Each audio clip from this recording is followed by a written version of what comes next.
will start the rest of the season for the Giants. And Commanders quarterback Jaden Daniels eases back into things as he was a limited participant at practice today. Tune in this evening at 6 for Preds Insiders with Adam Bingen and Willie Donick right here on the Game Nashville Sports Network. For more, log on to thegamenashville.com. Your sports live here on the Game Nashville Sports Network.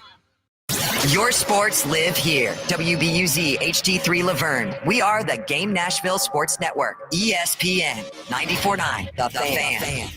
30 years of the best sports talk in Middle Tennessee. It's the George Plaster Show, featuring Tennessee Sports Hall of Famers Kelly Holcomb and young gun Billy Derrick. And now, here's your host, George Plaster.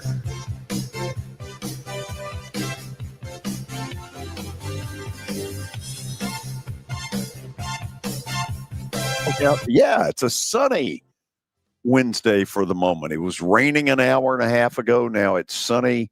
Who knows what it's going to be like over the next day or so.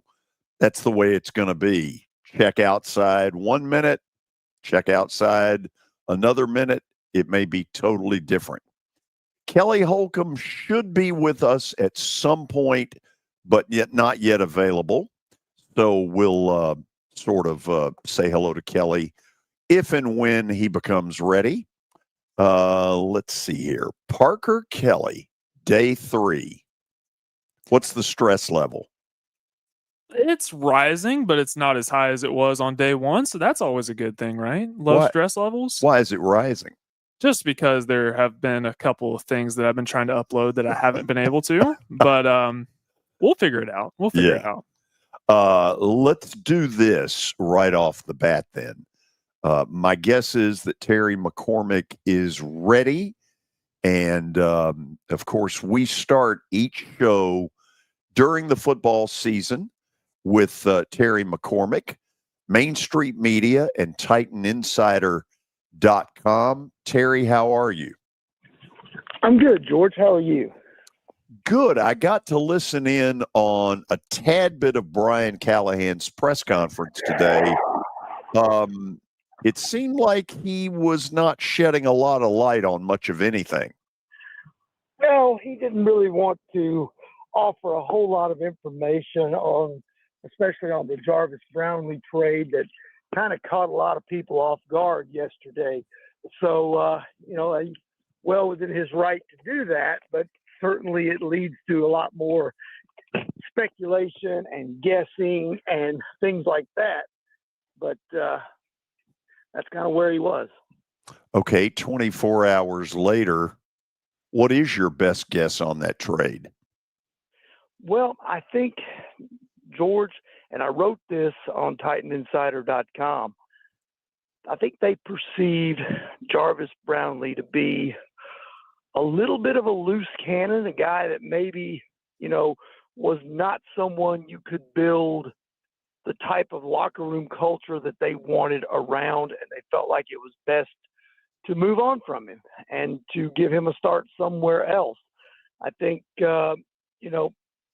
in any culture, any locker room culture where there's winning going on, there are leaders, there are followers, and then there are guys who are contrarians who don't necessarily conform. But if you're winning, the leadership is strong enough that the free-spirited guys usually fall in line. Like, the Patriots were notorious for that, for taking problem children elsewhere, like Corey Dillon and Randy Moss, and getting them to play really well up there in the culture that they had built there.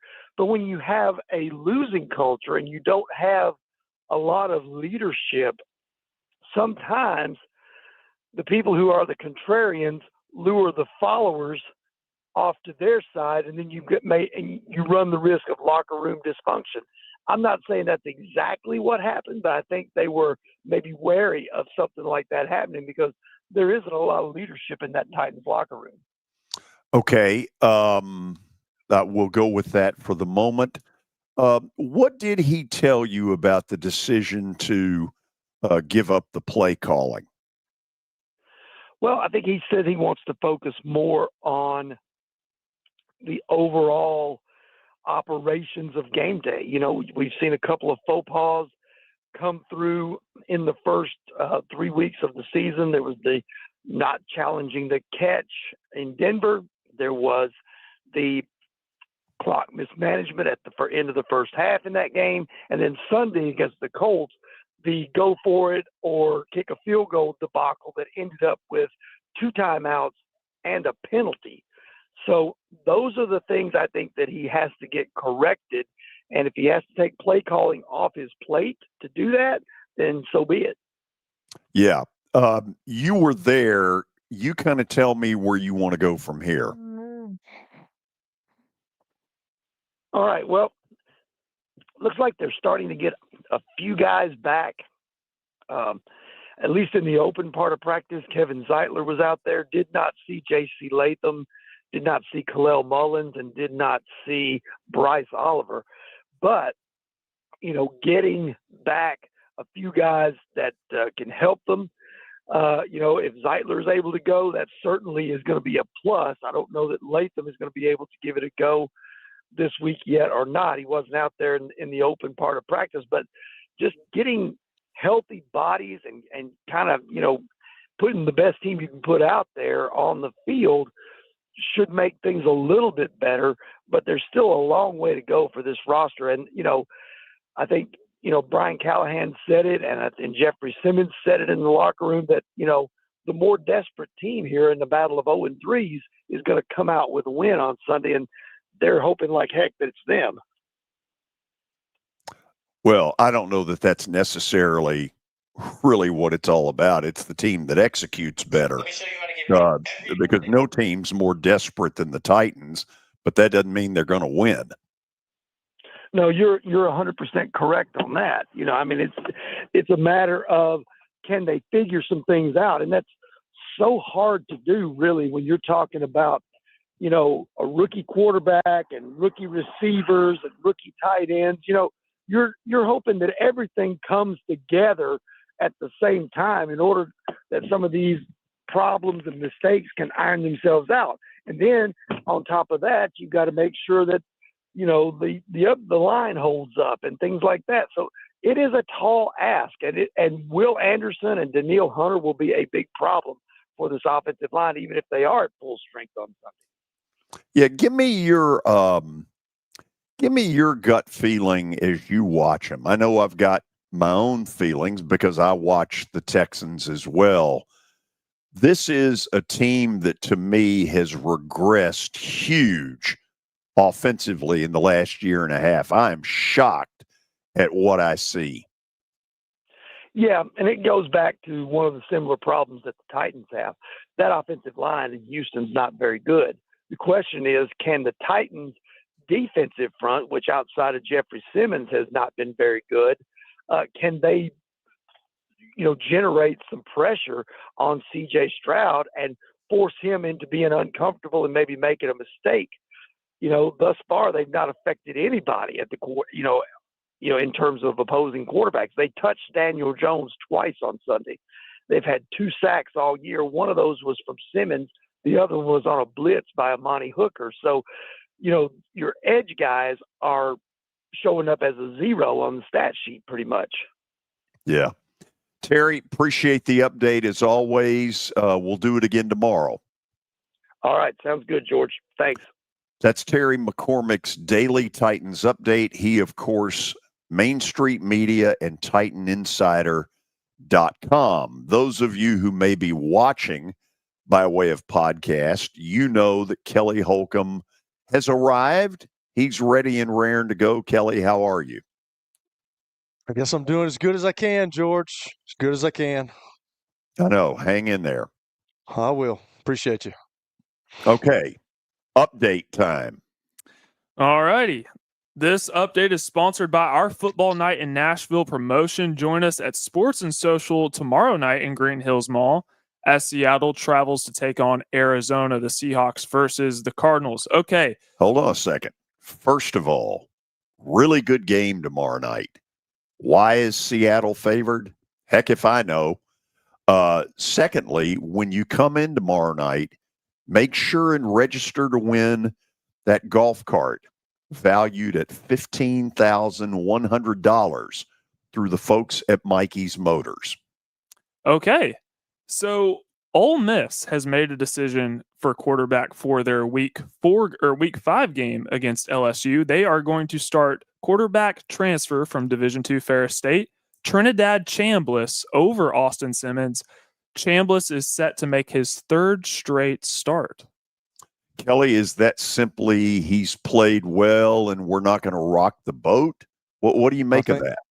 I think so. I think that's he went to Ferris State last year. He beat Valdosta State in the national championship game. Valdosta State was 14-0, but he looked really good in that game. I watched him the other day, and when they said that, I was like, wow, that's the kid that I watched playing against Valdosta State, and he looks pretty good. I mean, I think he's kind of what Lane Kiffin wants, George. He can throw the ball. He can move around a little bit. He seems like he's a tough kid, and he takes off running, which all these quarterbacks do nowadays. So I just think that he's played well in these last couple of games. And it sounds like that Lane don't want to commit totally, but it seems like he is committing a little, He's dipping his toe in the water. That's correct. And when you play LSU, you better have your foot all the way in the water. That is a heck of a test, and that's got a chance to be an absolute whale of a game. Yep. Kelly, I wanted to get your opinion on this because I hear this term being thrown around all the time, quarterback controversy.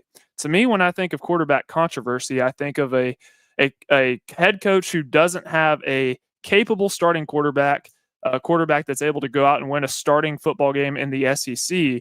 But to me, it looks like Ole Miss has 2 options. To me, that's not controversy. You just pick the best guy that you think can go out and lead a win. Yeah, but what happens to the adage of if you have 2, you have none?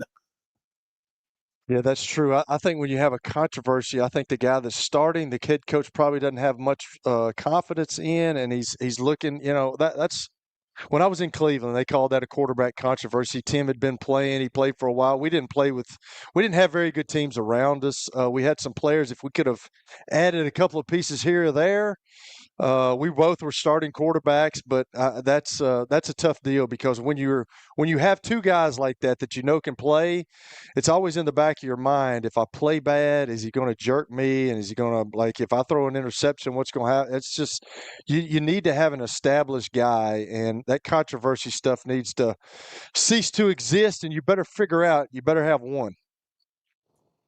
Okay.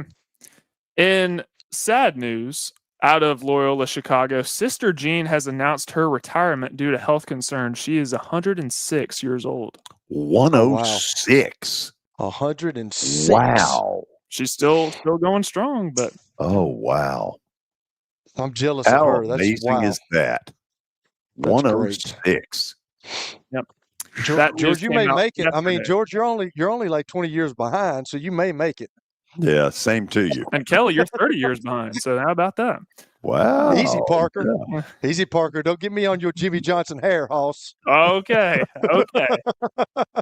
Now, wait a minute. He doesn't have Jimmy Johnson hair. Yeah, he does. It looks like he put a whole thing of hairspray on that before he came to work today. Not today, but not maybe tomorrow. You can tuck your thumb all the way in there. Pull a picture of old Jimmy in there. Not buying it. All right, the defending Super Bowl Did that champ. rattle you at all? No, not at all. The Jimmy Johnson thing? No. Because that's what he's I've heard worse. I've heard worse. Okay. You got to do better than that.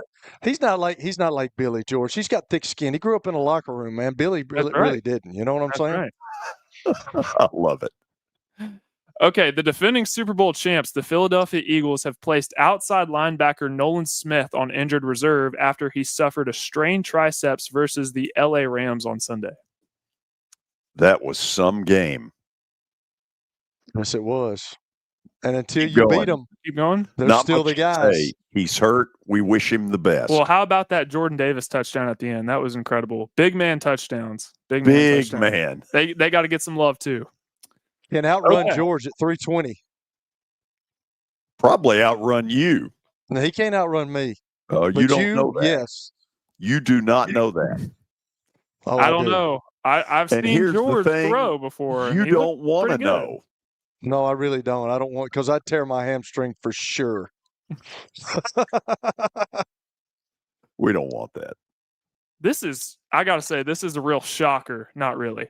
The CFP Management Committee met today in Rosemont, Illinois, which is just outside of Chicago. The college football playoff. The college football playoff management committee. Mm-hmm. And guess what? They are undecided on the future of the playoff. Shocking. Shocker. Yeah, shocker.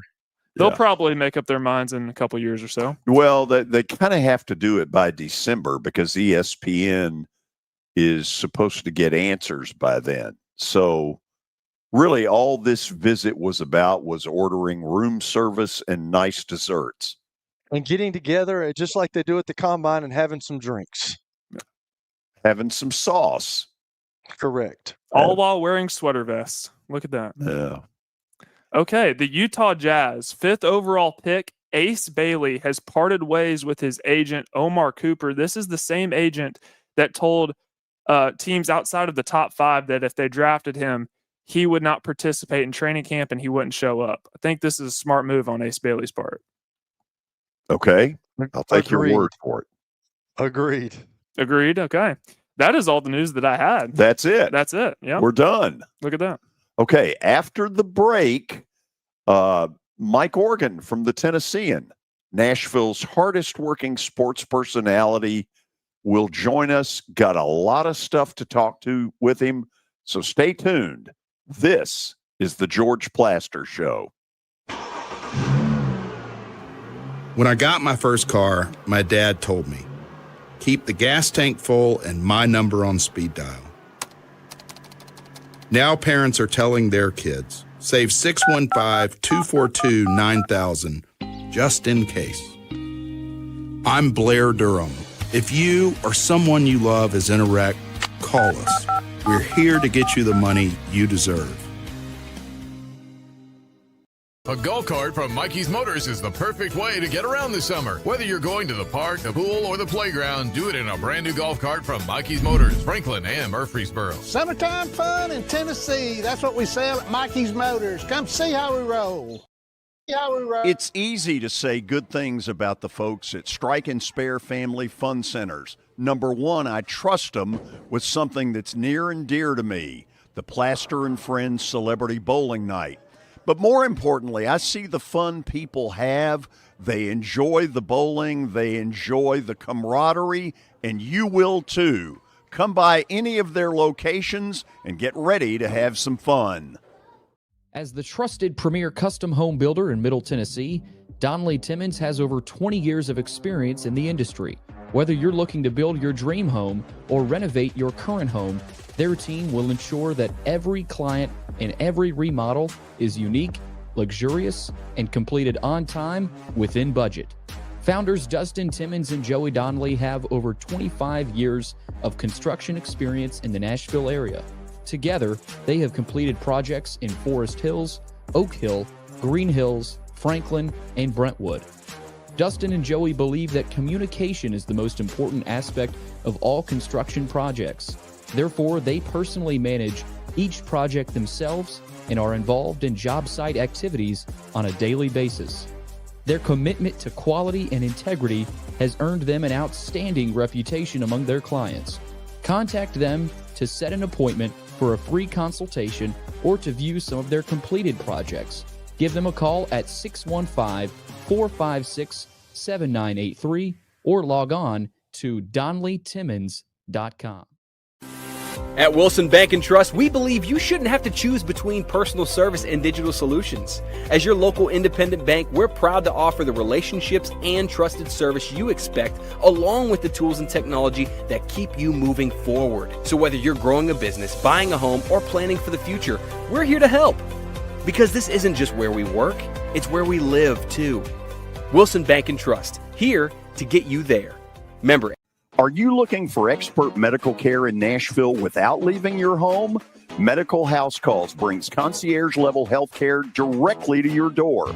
Whether you need urgent attention, ongoing primary care, revitalizing IV therapy, or medically guided weight loss, our experienced providers are just a phone call away at 615-838-2375 or go online, medicalhousecalls.com. Go online, medicalhousecalls.com. ESPN Radio lives here. Your sports live here on ESPN 94.9 The Fan.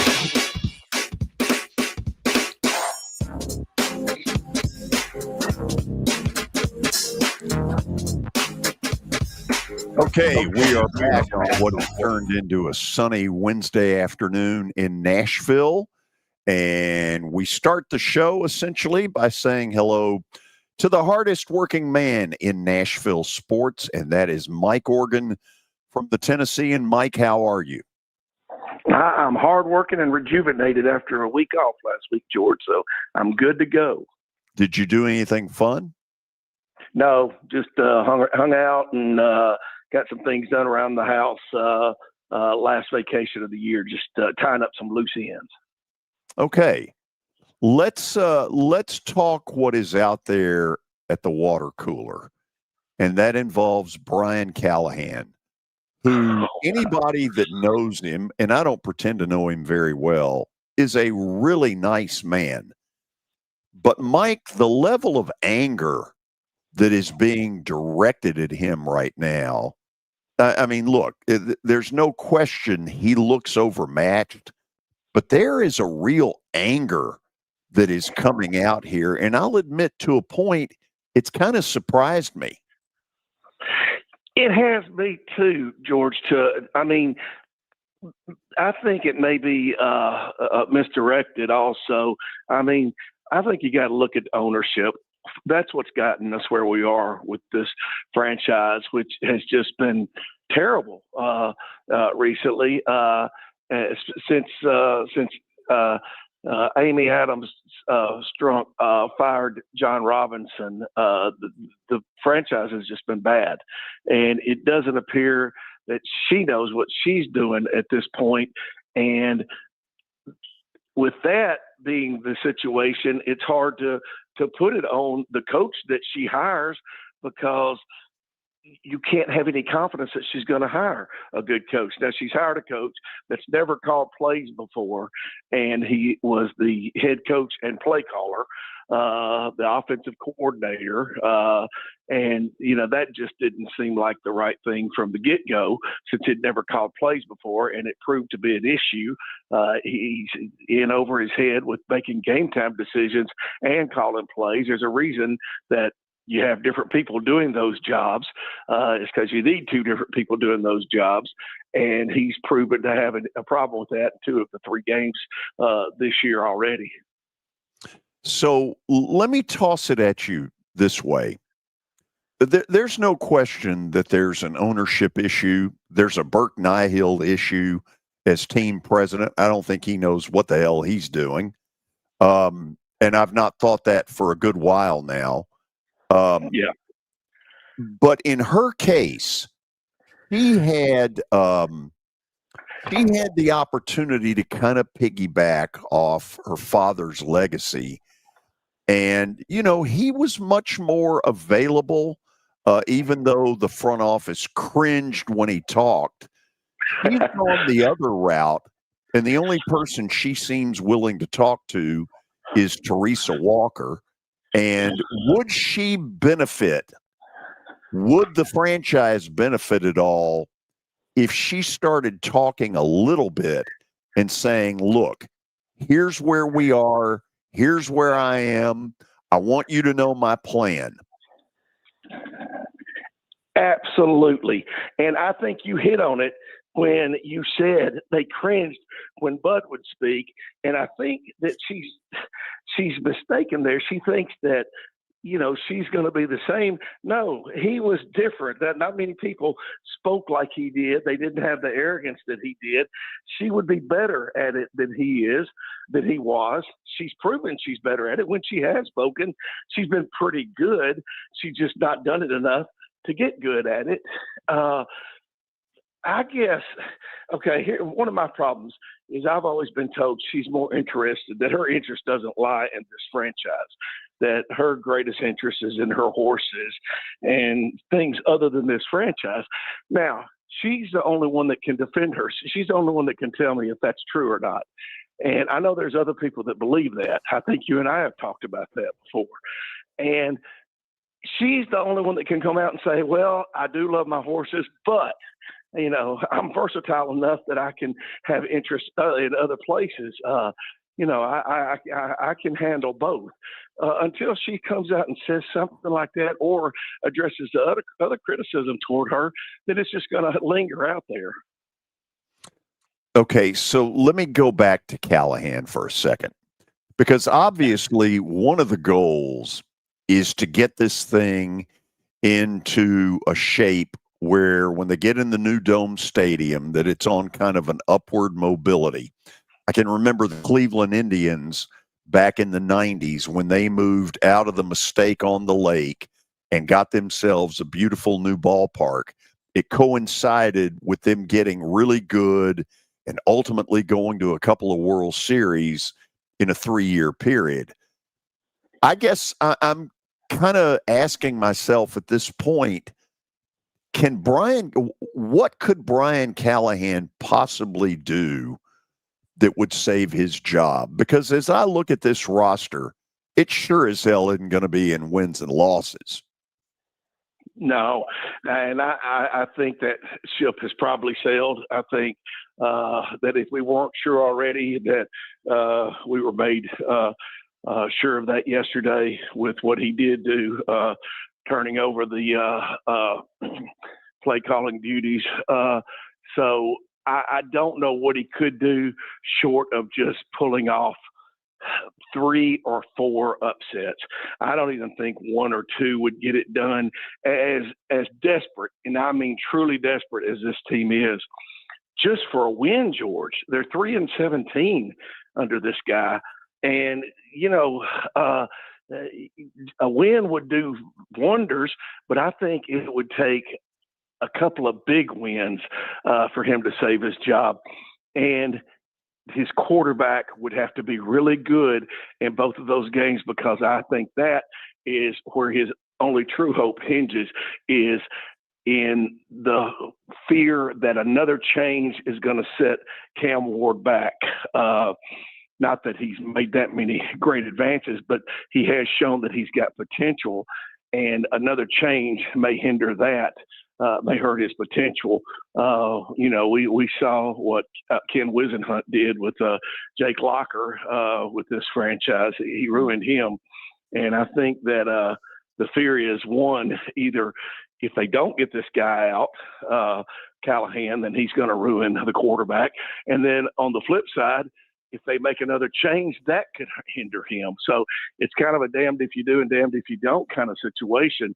But I think that's what could save him, is somebody convincing Amy that they need some stability just for the quarterback's sake.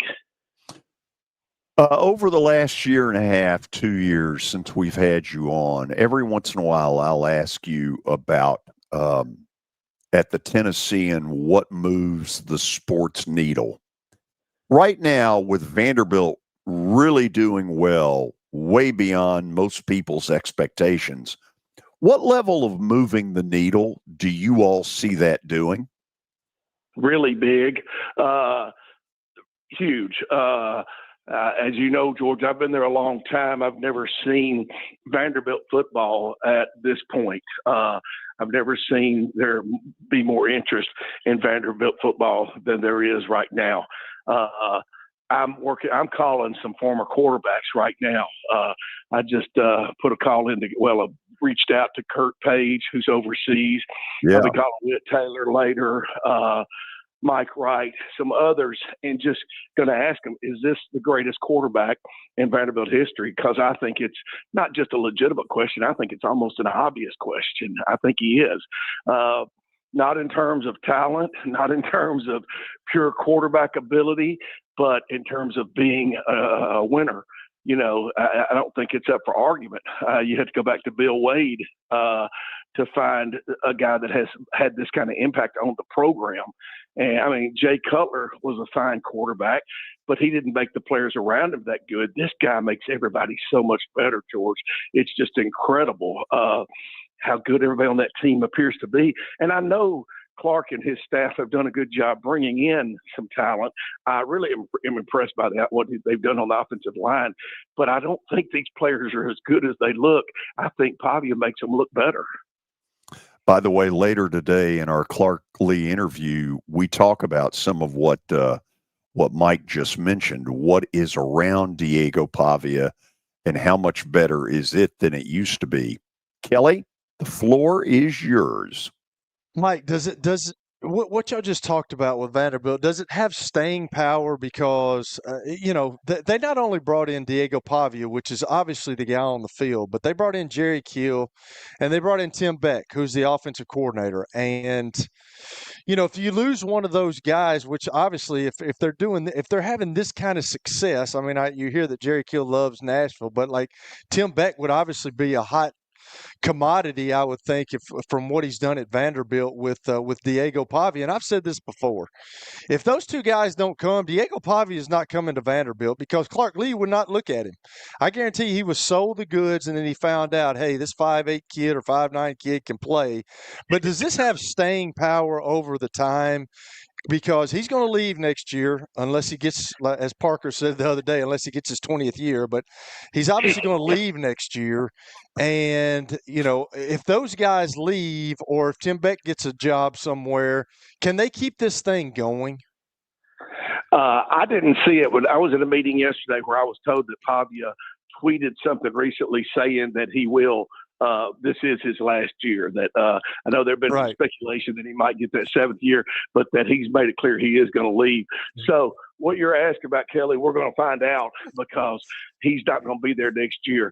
I am a huge Jerry Kill fan. I think that to bring him there, I think was a stroke of genius, a stroke of fortune and luck. Everything else, with or without Pavia, I like Jerry Kill. So keeping him, and I know it sounds kind of fan corny, these guys back and him seem to be happy here in Nashville, and, are they going to stay? I think that they may be at a point, they're fortunate that at least with Kill, they're at a point in their career where they're not ready to jump around. They've landed in a city that's got everything that you would want outside of a lot of the chaos and the craziness that comes with a really big city, Chicago or New York. So I think they're happy with that. And I think there's a chance that they stay. And as long as they stay, I think that there's a chance that this program can remain respectable. Now, can it stay on the same level that it's at now? No. I mean, it can, but they're going to have another quarterback. Kelly, you know better than anybody, that's where it all starts on any level of football. And they've got a really good quarterback right now, and they're going to have to replace him with a really good quarterback. And the staff is going to have to do what it did with him and build the offense around that quarterback. It'll likely be meaning to have to change because this program is built completely around what Pavia does well, his strengths. They're going to have to go out and get another one and build the program around him. And I think those guys are skilled enough to do it, but it'll be up to that next quarterback to keep it going. Now, the one thing that Pavia has done that I was skeptical about, Kelly, is he has continued to progress and get better. He looks better. I think he worked on himself. And even though these teams now have film on him, he's still having success, which is that's the greatest accomplishment he could have, is when people have you figured out that you still can beat them and you can still have success against them. With Virginia Tech, with what he did, facing them. So, and we'll find out more as he faces second-time opponents. Georgia State he played against last year, had overwhelming success against this year. But I've been really impressed that the coordinators have not figured him out. I think you can make a case, and you just talked about how you like Jerry Kill, but I think you can make a case that Diego Pavia is what everybody sees on the field, and he's made a huge difference to this team. But I think you could make a case that Jerry Kill's been just as important to Clark Lee as Diego Pavia. Oh, yeah, no doubt about that. And Clark will tell you that. Clark's a defensive coach. Clark, he'd be the first one to tell you that. But Clark brought him in, so Clark's to get the credit for that. I've been impressed by the plays they run. And this has taken a little bit away from Diego, but they run really good plays. But again, I think they're built to suit him. So I guess I'm not taking anything away from him. But what they do, they rely on their strengths. They move the pocket. I've been so impressed with Kill, and I'm like everybody else. I've heard of Jerry Kill forever, and just once we see him up close and personal, you're even more impressed by him. I love when you come on this because I never know where George is going to take it. I never know where we're going to take this interview with you, and I love it because it makes me think and it makes me search. But let's go to the Titans right now, and y'all were talking about Brian Callahan, and I hear things because I'm a former player, and I hear things from former players. But do you think he makes the season, Mike? Kelly, I think I tweeted out after the debacle last week that up to that point, I didn't think there was any doubt that he would make it through the season. This franchise doesn't need any more turmoil than it's placed on itself. And firing another coach or firing a coach before the season's over would just be this send it further down that path. But after what he did with the field goal, 2 timeouts, and then a delay, and then the opposing team gets the possession in your territory. I can see that it's probably, in my opinion, a better than a 50-50 chance that he doesn't make it now. I went from thinking that there was no way he would get fired during the season to thinking it's probably a slightly better than 50% chance that he will. So let me take it a little bit further here. And let me reiterate what I just said. I'm a former player. I talk to people. I know people. Is it ownership? If the ownership doesn't change, does this ship change? I mean, does anything change? Because you hear that until somebody else with some football knowledge, with some ownership abilities. I know she's been the owner for a while now after her dad left, but does this get any better if the ownership stays the same? Well, when she came in, if you recall, Kelly, she made the quick change and pulled the plug on Wizen Hunt, and everybody was like, "Finally, something's going to happen." She's done something. She's not afraid to do something. She did something. So she bought some time there early on. But what she has done since then, not much has been very good. Other than I think Vrabel was a good hire. I still feel like that Vrabel was fired too early. But beyond that, it's just the wins have been few and far between for her. Hardly any wins, to be honest. And until that changes, the ownership's not going to change. Obviously, you don't give up one of the biggest money makers in the world under any circumstances. She's not going to change. That's not going to change. But what could change is her finally coming to the realization that maybe that she's in over her head and appointing, and she's made so many appointments with presidents and vice presidents and GMs, but maybe she finally appoints somebody, and I don't know if it's a president or a GM or who it is, director of operations or whatever, and turns it over to them and just finally lets go of it and lets them run it. I think that's the only way that we'll see any change. Okay. Can we keep going? Go. You're on a roll. So my last thing. Let's go to my alma mater, your alma mater. Are you hearing anything? Because I know you've got the pulse of everything. Are you hearing anything out of Murfreesboro? Well, I don't know how much the win helped matters. I didn't feel anything repercussions from it one way or the other. I'll be up there tomorrow for a lunch deal with some people, and I hope to hear from some of them what the feel is. Ever since the just disastrous start, all I've heard is that Derek will be fortunate to make it beyond this year. That once McPhee is gone, and obviously McPhee, by all appearances, hired Derek, then that will be it. That once McPhee's out of the way, then Massaro will have to make a change. And I haven't heard anything contrary to that since then, despite that one win. And this loss last week, Kelly, I haven't. It was such a late game. I wasn't able to keep up with it because I had my own game. But you go into the fourth quarter and you give up 21 points. Yeah, give up 21 points in the fourth quarter. That's just not good. You're ahead 28-21 and lose 42-28, and you give up 21 in the fourth quarter. That just you're a defensive coach, and you allowed them to score 21 points on you, and they're not very good. No, they're not. And what happened to your offense? Like you said, you'd scored 4 touchdowns up till then, and then you get blanked, and then they score 21. I just, that was another big rock on the pile as far as I'm concerned. That was not something where you come away saying, "Oh man, we almost had this one." No, you got beaten in possibly the worst kind of way. Mike, thank you as always. Good stuff. We'll talk to you next Wednesday. All right, guys. Good to be with you. Bye-bye.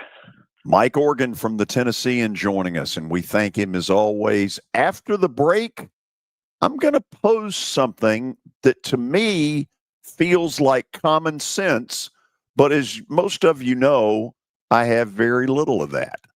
This is the George Plaster Show. When I got my first car, my dad told me, keep the gas tank full and my number on speed dial. Now parents are telling their kids, save 615-242-9000 just in case. I'm Blair Durham. If you or someone you love is in a wreck, call us. We're here to get you the money you deserve. This is my buddy Stan Harrison from Apple Collision Centers. Recently, you've been talking to me about companies that have a fleet of trucks and they're always in need of repairs. That's right, George. We understand that nobody likes to deal with the auto body repair process. We try to simplify that at our 3 convenient locations.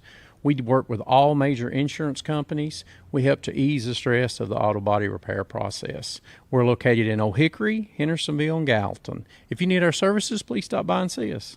And how convenient that we have that in the background.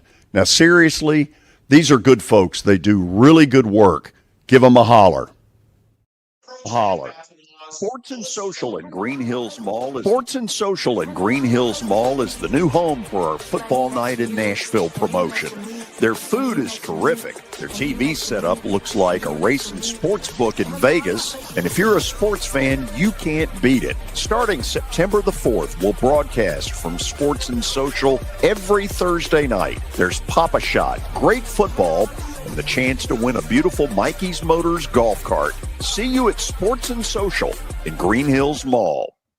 Venture Express has been helping people in this area for more than 40 years. They're headquartered in Murfreesboro with over 30 years of dedicated fleets involving production, manufacturing, and corrugated experiences. They're an asset-based company with over 700 tractors, 4,000 trailers, and 800 drivers. If you need their help, dial them up 615-793-9500 or log on to ventureexpress.com. The results officer Garen Hoskins for the Metro Nashville Police Department. The Metro Nashville Police Department is on the forefront of policing in this century, and I'm glad I'm a part of it. I'm glad I get to find other good officers, other future good officers. And if you're watching today, or you yourself or someone you happen to know is interested, join MNPD.com. Feel free to reach out to us because we need good officers, and it's a great city to work for.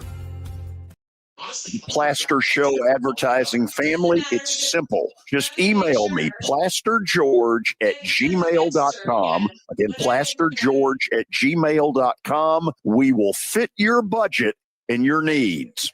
It's the George Plaster Show. Your sports live here on 94.9 The Fan.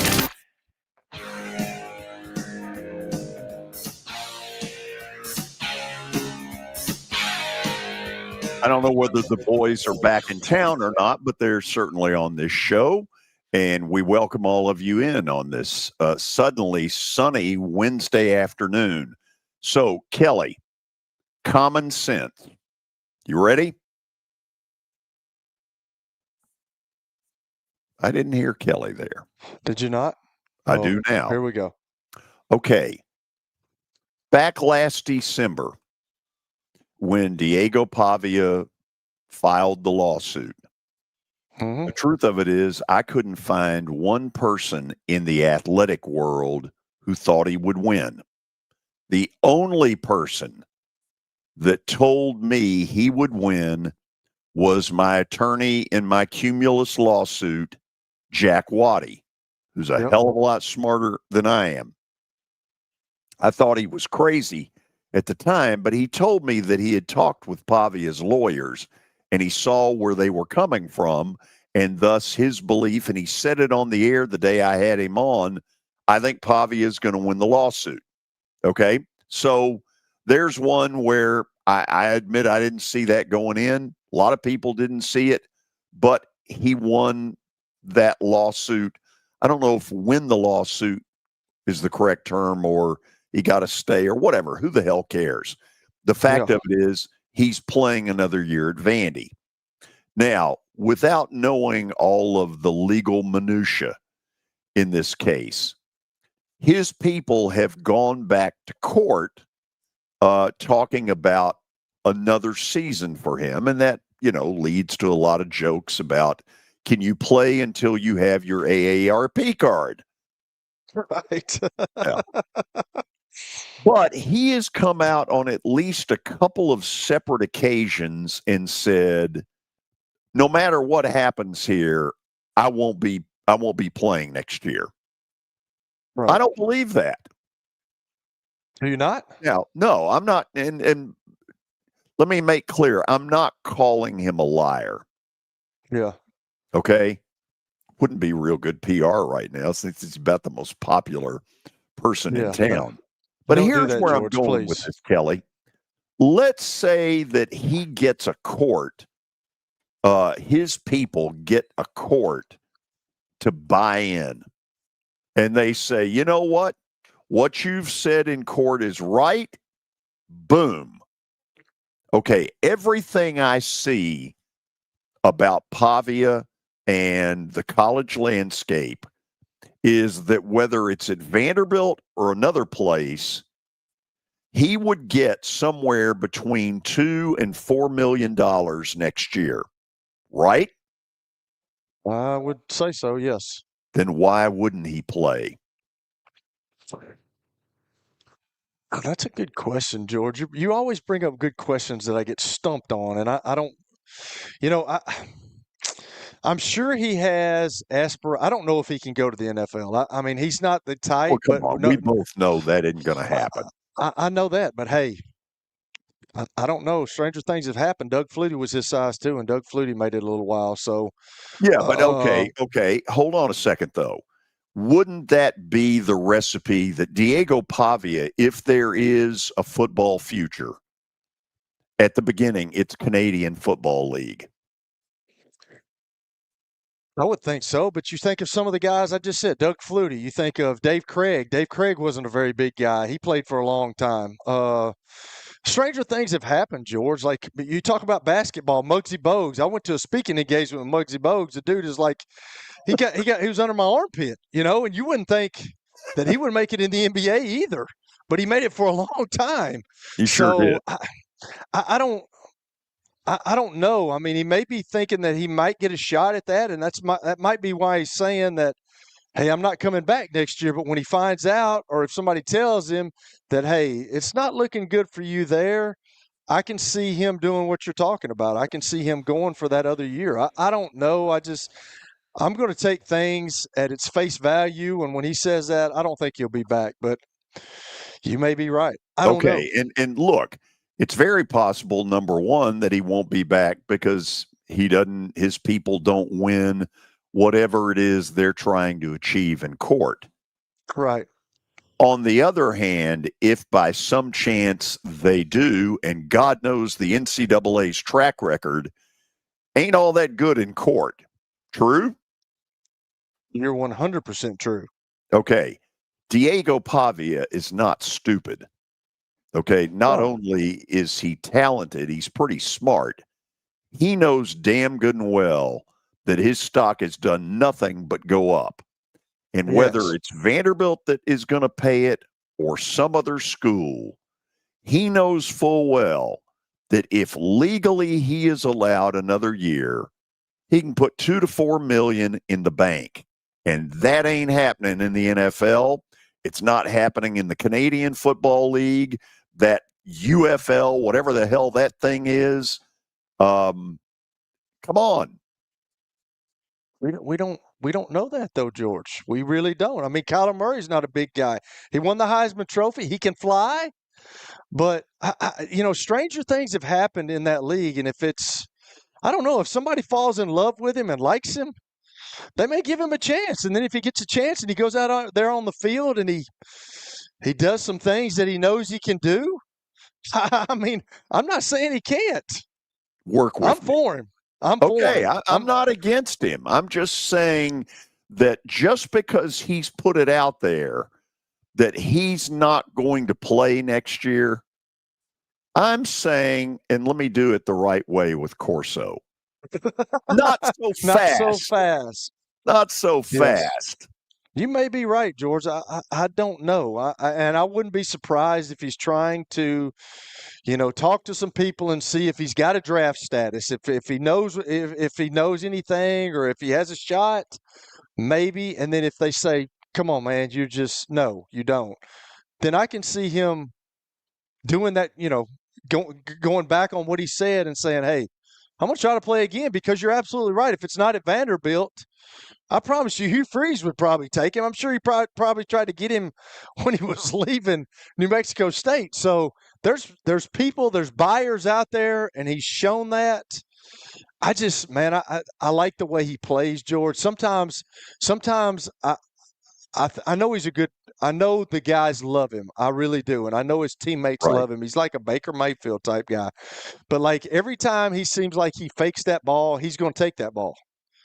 You see the highlights and they always show the highlights, and I know he hands the ball off some, but a lot of times he takes that thing himself. And I guess that's the right read. Maybe it is, maybe it's not. I don't know, but I think he likes what's happening right now. Everybody likes it. Everybody likes the notoriety that you're getting from all that you're doing, and he deserves it. He absolutely deserves it. But I can't say that I know what's happening, and I can't say that he's not going to do what you're going to say, what you think he might do. I can't say that, and I don't know that he's not going to play in the NFL. I don't know that. So fast. Okay. Not so fast. Right. Okay. Now, if it was you, we know you're not playing in the NFL. We know that. All you got to do is look. Wow. Thanks a lot. Okay. I got one more deal for you. You ready? Okay. I have never been a Hugh Freeze fan. Yeah. Okay. I can understand. I think It's understandable. he can be a bit of a scuzz bucket. But I have to give the devil his due on this. I think that Auburn got hosed as bad as any team I have seen in years when they went to Oklahoma. It was embarrassing how bad the officiating was, not just one call, but several. Yeah. Right? I agree. Absolutely.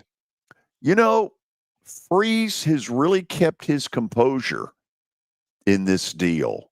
I think there's some coaches that would have gone off, absolutely, gone off.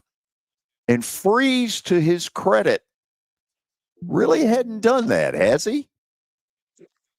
No, he has not. And I can't say that if I was in the shoes that he's in, I would do the same thing. I think I would have exploded. I would have exploded on those referees during the game. He was a little upset a couple of times, but he held his composure pretty good. The deception play I couldn't have taken, and then the pass interference when they had that double pass, that was blatant pass interference. Sure, it's blatant. Some of those calls were blatant. So he's done a pretty good job from a far away, me looking at it, I don't think I could have done that. I think I would have gotten fined. I would have said something because I'm an emotional hothead sometimes, and yeah, I could not have held my composure like that. Kelly, maybe he has chosen to do this because he knows he came back to the SEC under, shall we say, unusual circumstances. Correct. And maybe, he was trying to gain a few brownie points with Greg Sankey. If I'm Sankey, I think I would have picked up the phone this week to him and said, thank you for not going off. What went on with our officiating crew is some of the most embarrassing stuff that we have seen in this conference in a long time. I cannot remember a time where I thought a team got hosed worse than Auburn got hosed Saturday at Oklahoma. Okay. You think Greg Sankey did? You think Greg Sankey did that?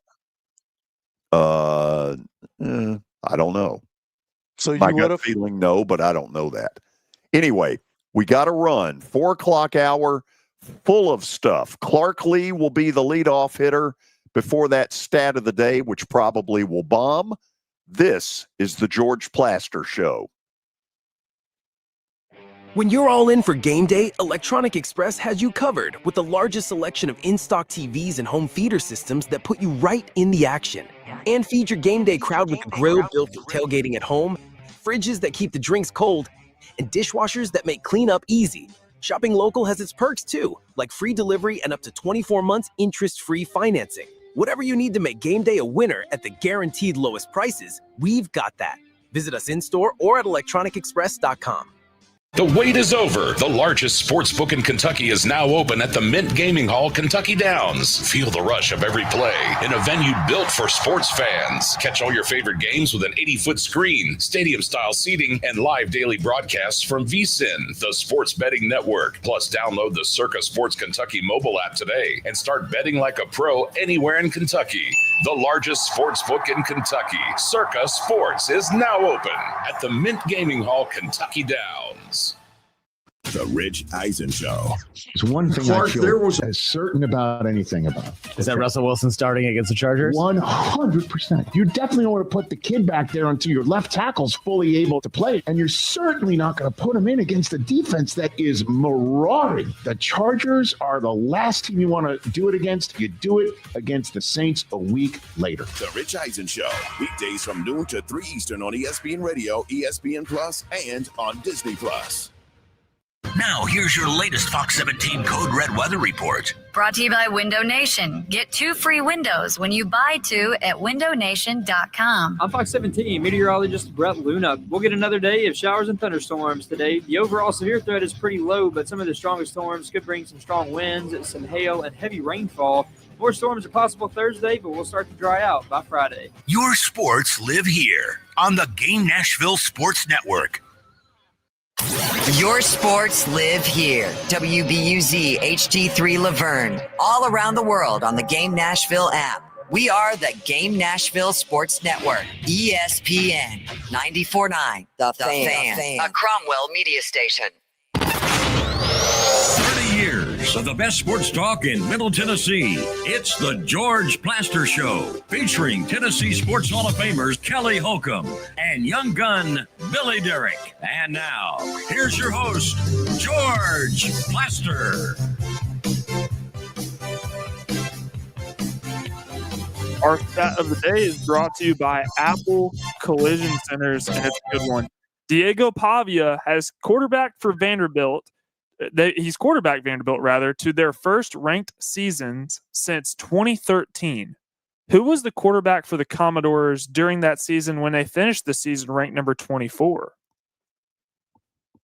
So, Kelly, some will go with Jordan Rogers. I think it's Austin Carter-Samuels. You've got a better beat on this than me, so let's go with that. This is 13 would have been, I'm trying to think when Franklin's last year was. Let me think this one through for a second. I think it's Austin Carter-Samuels. You want to go with that? I do want to go with that because I think you know. Go winner, winner, chicken dinner. Of course, Kelly's taking the easy way out. It is Austin There you Carter go. Samuels. Nice. Yeah. Hey, George, that's George's school, Parker. Well, I mean, he knows 2 what's in a going row. on there. Kelly, I mean, let's get to the important issue. That's 2 in a row. It is 2 in a row. Nice. Oh, wow. So tomorrow we go for 3 in a row. You ready? Yeah. Okay. We are officially into the 4 o'clock hour, and suddenly as I look outside, it's gotten a little dark. So it's one of those, give it 20 minutes, the weather might change. We are not at the Fordyce Center in Bellevue, but instead, until I think the start of next week, we're at the Homestead, where there are a lot of pretty pictures and a few trophies and whatever. Anyway, this is the time each week where Billy Derrick, who is gone but not forgotten, would interview Vanderbilt football coach Clark Lee. However, I am stepping in as the B team to fulfill that job, and here is that interview. Moment Saturday, and I'll admit it was induced a little by a picture on my phone of the crowd at the Stanford game when you first got here. I looked out of the press box. I'm on the front row of it. And I looked down on the press box side, and I have never seen that side as full of Vandy fans as I did Saturday. And I had kind of a wow moment. At any point Saturday, did you have that wow moment? You know, I don't know that I had it Saturday. I did in the Charleston Southern game when I felt like we had a really good crowd and an energetic crowd. I thought to myself, you know, this is kind of the dream coming to reality. I was very proud of the environment Saturday. I think I was just so focused on what needed to happen in the game, and you know, in some ways, we want that kind of crowd to be an expectation, and you know, hopefully this weekend it's the same level of support, and that just becomes another part of our growth as a program. But I am deeply appreciative and grateful for people taking interest in what we're building, and the only reason that they're showing up is because we've spent 5 hard years investing in this internally and creating something that's worth showing up for. So we've got to keep our focus on that, but certainly it's been great to have a game day environment actually created now, and hopefully we can sustain it. Clark, it looked like your team was really ready. They come jumping around right before the start of the game. How much motivation was there from the year before when you didn't win in Atlanta?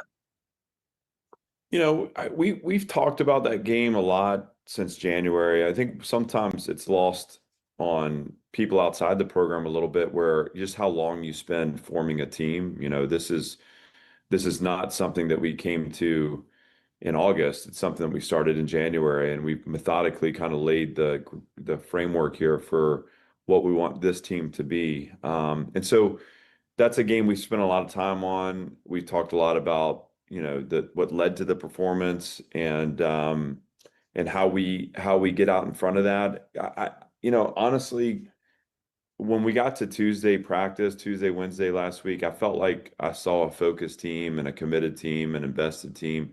I didn't spend a lot of time talking about revenge or, you know, last year. I felt like it's a new team, and really the conversation we need to have is about trying to find our highest level. That's what positions us for the results we want, and it also is fuel that we can burn throughout the season. Meaning, if it's all about what happened a year ago, then that flame is lit and flickers out after the week. You know, if it's about us chasing a dominant performance and us, you know, finding higher levels of play, those are things that we can pull from throughout the entirety of the season. So, you know, we wanted to play well in the game. We were very aware of the fact that a year ago we fell on our faces in Atlanta, and yet I think the spirit of how we played and how we showed up was more about, you know, what this team is capable of and where we want it to go. As you know, nationally, when people talk about Vanderbilt, they say, oh, yeah, Vandy, Diego Pavia. But And taking nothing away from Diego Pavia, it looks to me like there are other factors that have led to where you are right now. First, I want to ask offensive line. It appears y'all are a bunch bigger than when you first got here. Yeah, I mean, I think the O line is night and day, especially from those early teams. We're not only are we bigger, longer, more athletic, there's a physical attitude, a dominant attitude. I think Coach Klinakis does a great job setting the expectations in that room, and I'm really pleased with how they played to this point. They've created space in the pocket. They've been able to separate the first and second level in the run game, and they're a huge part of early success for us, and will be a huge part if we're to sustain success through the course of a tough season. On the defensive side, now maybe I'm crazy with what I think I'm seeing, but it looks like you're able to rotate a lot of people into a game that you couldn't do when you first got here. And when you're playing in 85 to 90-degree weather, man, that's got to be a benefit. Yeah, so I'm going to get these numbers wrong, but I don't think it matters much, George. So I'm going to take a swing at it. I think we played in the Virginia Tech game 71 players. I think in the South Carolina game we played 69, and then against Georgia State we played 84. Which playing 84 players in a game is I don't think ever been a part of that. Defensively, we've been able to spread snaps around. I mean, offensively too. You see multiple guys carrying the ball, multiple guys scoring, multiple guys catching the ball. There's a real benefit to that in sustaining, again, like you said, performance through the season. There was so much about a year ago where we felt like when we got to November, we ran out of steam. And I think there's this discipline that when you get to the season, it's 1 week at a time. We talk about climbing a mountain. So we got 12 to climb and we're hoping for more, but we've been very intentional about building depth, quality depth, to where we can play more people, hopefully to stay healthier and to be fresher as we get in this middle third of the season, which is where we are right now. So we are playing a lot of people on defense. We're rotating really at every level. To this point, we've been able to sustain a level of performance in those rotations that, again, there's not a big drop off from the ones to the twos to the threes. That'll pay huge dividends for us as the year wears on. What's the magic number for a defensive coordinator? And certainly, there's part of you that's a defensive coordinator from your past. What's the number where if a defense is out there past that number, it's a law of diminishing returns? Are you talking about like game snaps, or are you talking about like game snaps? Wise? Yeah, game snaps. Yeah. So typically, and one of the things about, not only do we rotate and does that share the snap load, but also the way our offense plays kind of sets it up so that we're not going to have as many snaps on defense in general. I mean, we're looking between 60 and 80 typically in a typical game for us total. And right around that kind of high 60s to 70 would be the total that we average. I think for us, that's right where we want to be. Part of our design is we take pressure off our defense through our offense and through possession of the ball. And that's unique to our strategy. We play against some really explosive offenses, and as it turns out, the best way to defend those offenses is to keep them on the sideline. When you limit exposures, you don't allow for rhythm to be established offensively. And that's a really frustrating style to compete against. So when you talk about, how do we split those 70 snaps up? Typically, like you can make it through a season where you have a guy starting for and playing all 70 if you don't have a backup. I mean, that split can go anywhere from 60 and 10 to 35 and 35, just depending on how quality your second player is. We have right now split some positions up in three, and that means that there's a 3 deep that has earned the right to be on the field and to help us win. The biggest thing to me that I focus on is, let's say I've got a 70 snap game. I'm going to use 60 just to use a round number. And let's say I can take 20 snaps in the game off the starter. Well, in three games, I've banked one where he hasn't played. That's 60 snaps that I've taken off him. And that all that's going to do is allow for freshness as the year extends. And when you talk about, taking whole games off of people, you're going to have a team that's going to be fresh as you get into that kind of middle third, final third of the year, and then also into the postseason where we want to be able to sustain performance too. So it's scientific. The starting point and the main conversation is, what dictates quality play on the field? How many guys can uphold the standard of performance on the field? And if you're not able to do it with 2 or 3 guys, then you've got to start pulling from practice time to ensure that you can sustain through the season. Okay, that's Vanderbilt football coach Clark Lee. We had to cut it a tad bit short. Kelly, let me ask this question. So they take the field last Saturday night against Georgia State, and there is this wild scene in front of their bench where they're all jumping around and all that kind of stuff. And it kind of caught me off guard. And then I was like, okay, they're pissed off about what happened a year ago in Atlanta, and they were really ready to play. Now you got Utah State, and you've got this Godzilla of SEC opponents coming. And on the surface, this feels like where a team wouldn't be as emotionally juiced. Does a coach know that during the week in practice? Can a coach see that? Yeah, you can see it. He can see it. But here's the deal. I've told you this before. When I played, there were times where we had great practices during the week and it was energetic, and then we came out and we played flat and we got beat. And then there were other times where we practiced awful during the week and we come out and we played lights out and we won the game. So it's a fine line right there between a coach and his players. He has to understand what's going on in the locker room, in the weight room, in the meeting rooms, in the film room, and he can feel that energy. He can feel that energy, and I'm sure there were things posted on the boards from what they did last year, because they went down there and laid an egg. They were having, they got off to a pretty good start, and then they went down there. And Georgia State last year was a lot better than they are this year, but if they would have played the Georgia State team from last year, they would have beat them again bad too, because they were ready to play. I think that got them focused. They did not want to have the embarrassment that they had last year. And yeah, you can see that. You hope that every week, but you can see that as a coach. Now, we've had a great week of practice. We've been energetic. Now we're going to do it during the game, and that's got to give, like you just talked about, when they're jumping up and down and they're ready to play, that's got to make the coach feel good, saying, hey, we're bringing what we did in practice this week to the game, and hopefully it shows on the field. And it did show on the field because they took that personal.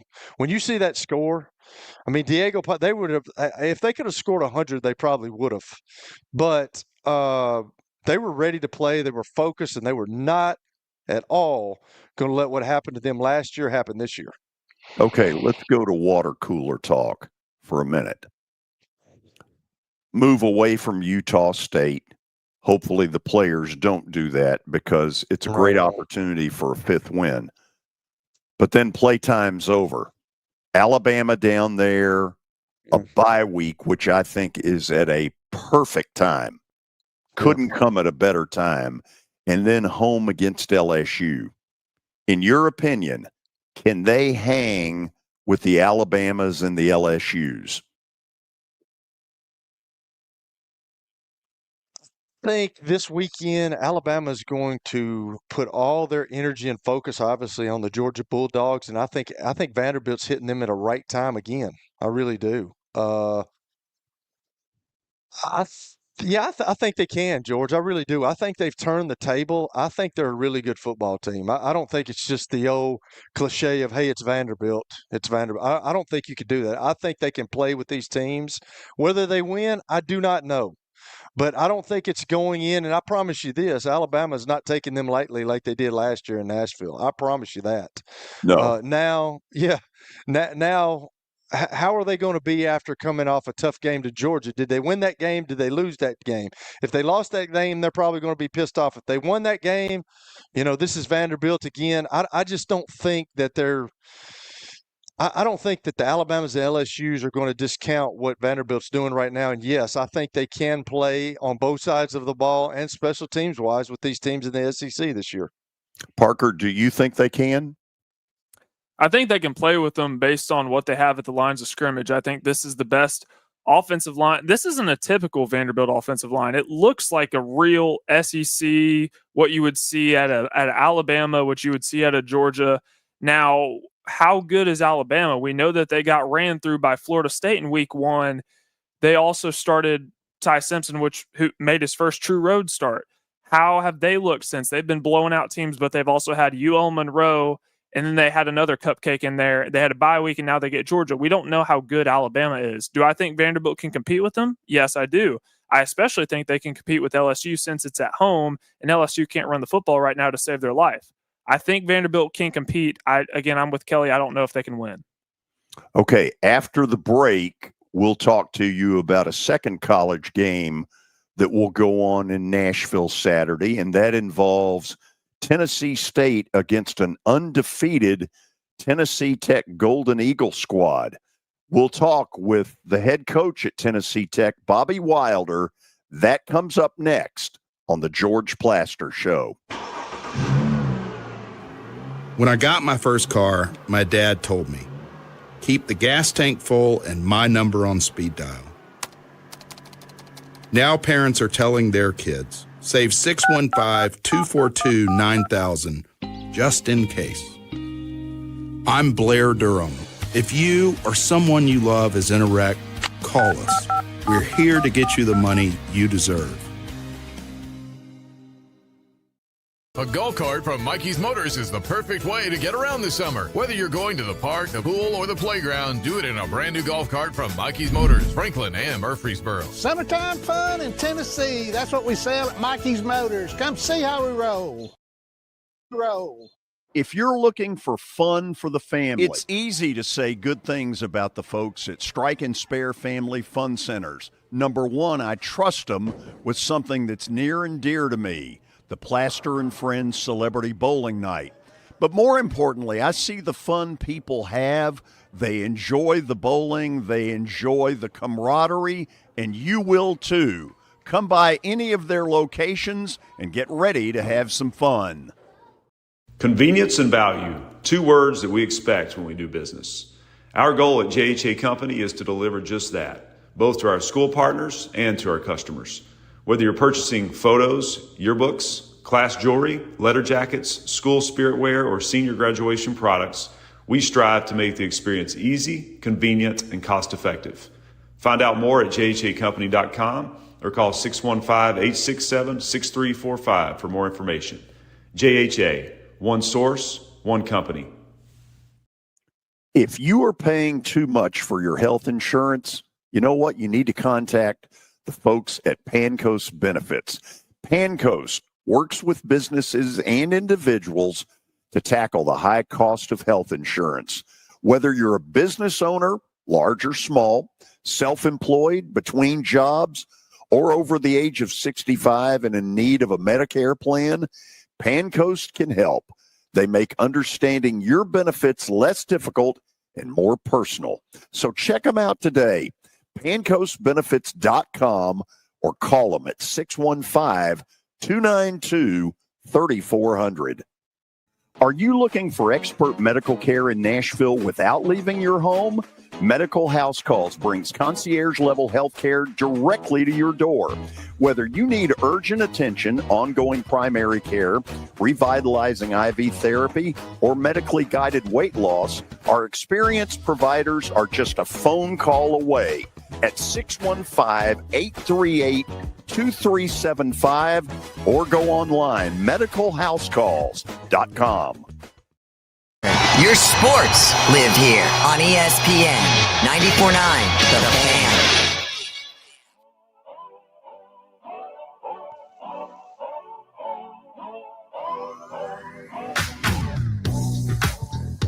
Okay, we are back. We're headed up to Cookeville, Tennessee to talk with Tech football coach Bobby Wilder.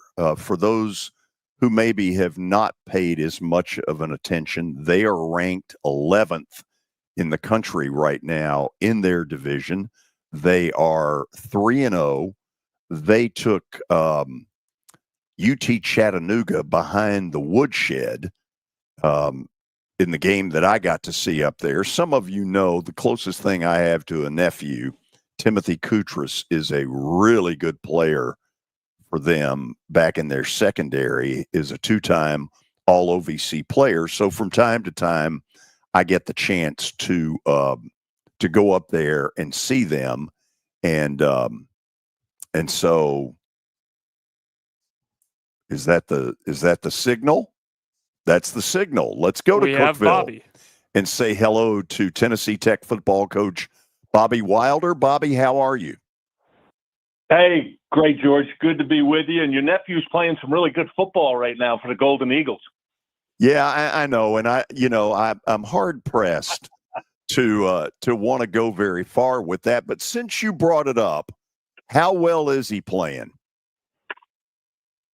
He's playing at an elite level. There's a reason he's a preseason All-American. He's a two-time captain, which is very rare in college. I've been doing this 34 years. I've never had someone's been a captain 2 years in a row. So he's the leader of the team, exceptional player who works his tail off in practice, had a great practice this morning. And he's the guy, when he speaks, everybody on the team listens, including the head coach. Good Lord, I don't. Make sure he knows that, Bobby. His teammates may be listening, but I am not. He's down the hall in a meeting right now. When we're done, I'll go tell him what you said. Absolutely. So are you pretty happy with where you all are right now? Yeah, very excited. Is Kelly Holcomb with you right now? Absolutely. Kelly, say hello to Bobby Wilder. What's up, Coach? How you doing? Good, Kelly. I wanted to bring his name up because I'm a former quarterback too, and Kelly could sling it. He was a good one. Sure, everybody knows. Played in the NFL. Played Barcelona, one of my favorite NFL Europe teams over there. Wow. So, at some point, I got to get you up to Cook Vegas so we can talk some QB play and some ball. All you got to do is call me, man. I'm here. Oh, I don't know if that's true, Bobby. It'd take an act of Congress to get him out of that mansion he lives in. Hey, that's where quarterbacks should live. That's right.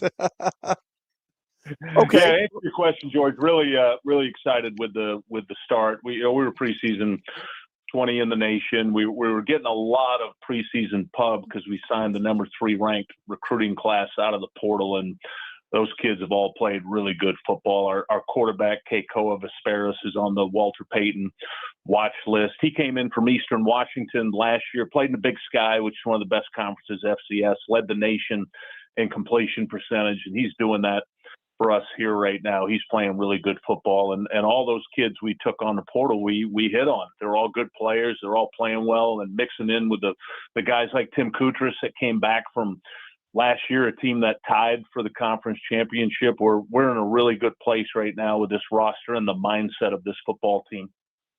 Bobby, the day I was able to get up and see you all against UTC, that young man made all the throws. Boy, did I come away impressed.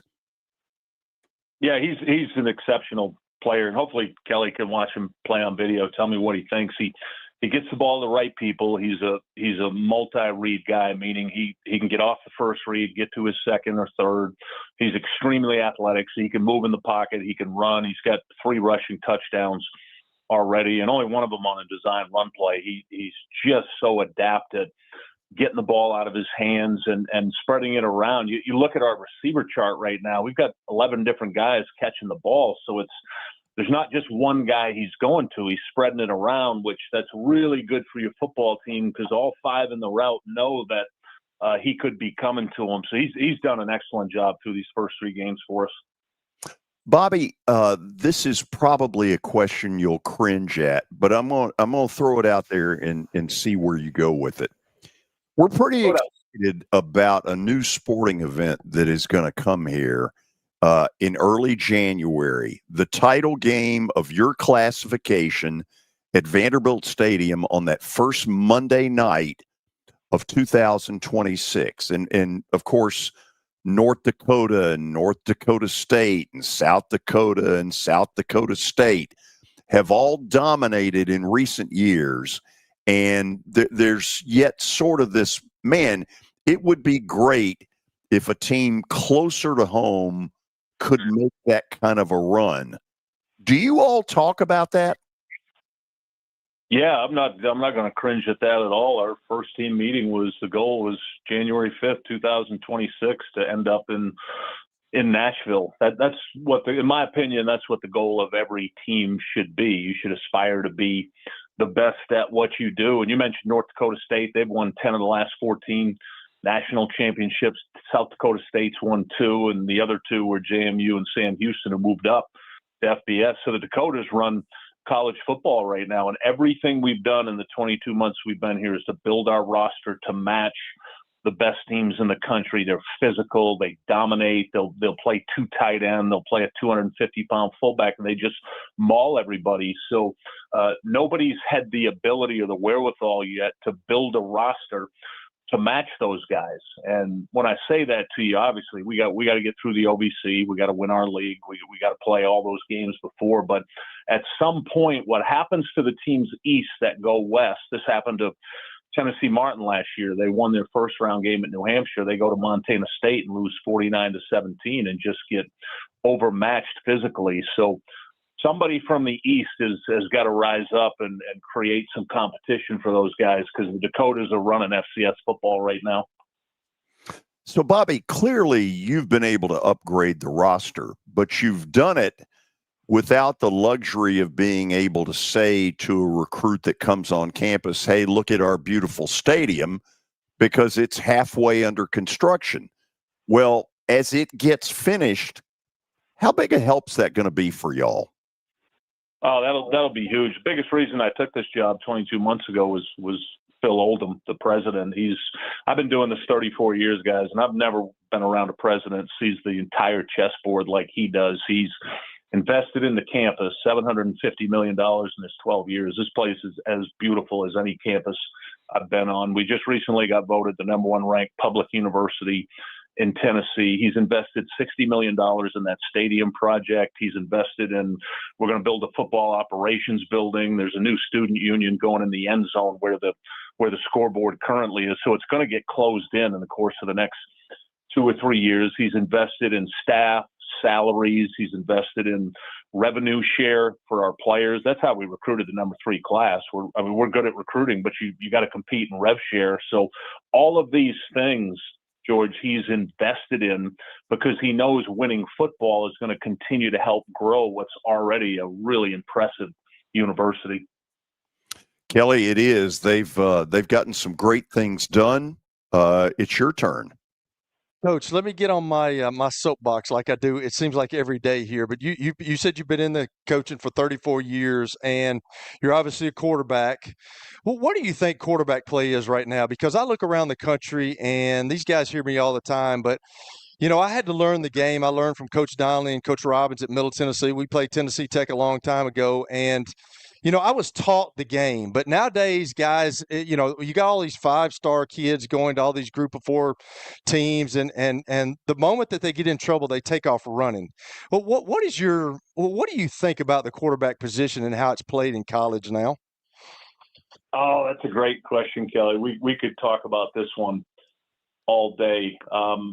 There's a couple different ways to look at this. Number one, you get the kids that want to be developed. And man, I love coaching those kids. That's why I love this kid, Keiko Vesperis. He was 4 years at Eastern Washington. This is only his second stop. Those kids that want to be developed, and then they want a shot to win. And then to your point, you get a lot of those 5-star kids that'll go somewhere, they don't play, and man, they are gone. And there's kids now with resumes, 3, 4 schools that just keep going to the next stop instead of planting their feet somewhere. And wanting to develop and wanting to compete and wanting to win. And one of the things we're really emphasizing here, Kelly, I'm proud of the fact that we lost 4 kids last year that all went P4, all got paid, proud of all 4 of them. But we kept 9 kids, including Tim Kutras, who could have gone. Tim could have left and got paid somewhere. And they believed in the culture. They believed in what we were doing. They thought this was their best opportunity to get their piece of the rev share, but also have a shot to compete for a championship. And I still think there's value in loyalty. That's a two-way street. That's coaches too, because coaches will jump and go and leave. But man, I love the quarterback that wants to be developed. Give me that guy all day, every day, twice on Sunday. And so you said that you were the number 3 class out of the transfer portal. What are you seeing out of the transfer portal at the FCS school? Because I would think that, a lot of these guys that go to these big schools and they have these dreams of grandeur and they find out that that's not what's going to happen. At some point, they just want to play. Is that the kind of kids you're finding? Yeah, that's a great point. We're finding a lot of kids that we don't just look up. We don't look at the P4 first. We'll look at other FCS and Division II. We've got 2 outstanding receivers right now, Maury Sullivan and Trey Holloway, that were Division II kids. They come here, Tennessee Tech, and think, man, not only I get a great education, these guys have awesome facilities. They think what we have is really good. So the D2 kids, the D3 kids, the other FCS kids, we're very leery of that P4 kid that keeps jumping, that hasn't done anything. One of our big metrics, Kelly, that we look at is snaps played. So we took 29 kids in the portal. We took 14 in January and then 15 in April and May, that third-ranked portal class in FCS. Every one of those kids had one thing in common. They had played at their previous school. So they had reps on tape. You could see performance. And a lot of these P4 kids that drop down, they haven't played. You don't see any performance. So that's a big metrics for us in recruiting. And we hit on all 29 of those kids. All 29 of them can play good football. And that's why we're having this early success we're having right now. Let me ask you this, and I don't know if you'll want to answer this, but we've talked about on the show, and it seems like that big time football, the big schools, are going to go at some point to this big super conference. Coach Donnelly used to talk to me about it, 25 years ago, and it worries me because I was coached by guys like you that love the game, that are in it for the right reasons, and nowadays sometimes that gets kind of left behind. But with that being said, what's going to happen? You tell me as a coach, what do you think is going to happen to the FCS schools like the Tennessee Techs and the Austin Peays or the Middle Tennessees where I played? What does the future hold for those teams? Here's what I hope happens, Kelly. First of all, we need a commissioner. I wish Nick Saban would take this thing over, or somebody like him. But we really need to separate from the power schools. There's about 20 schools in America right now that run everything. I'll give you an example. We played at Georgia last year, week 2. They're the number 1 team in the nation. Their rev share was 35 million. Our entire athletic budget, 17 million. I mean, we got beat 48-3, got 8 kids hurt. So they need to go. They need to go form their own super conference, treat it like the NFL, man. Get 32 teams across the country, get 2 different divisions, go do your thing. Because we fall under their umbrella for rules right now. So, for example, all the big boys want 1 portal window in January, so that's what's going to happen. Well, that doesn't help the kid that maybe could use that April-May portal period, that all of a sudden he can't play at a school and he wants a shot to go to a place like Tennessee Tech. So a lot of the kids that aren't part of those 20 elite programs, they all get hurt because they fall under that umbrella. We're 130 schools in FCS, yet we fall under the umbrella of those top 20 schools that make all the rules right now. So I'm one of those guys who loves FCS football, this level, Division II, Division III. Man, let's separate from them. They go play their own game, make their own rules, because they got all the big TV deals. And you look at the SEC. They just, before they kicked the ball in the air this year, they got $80 million from TV.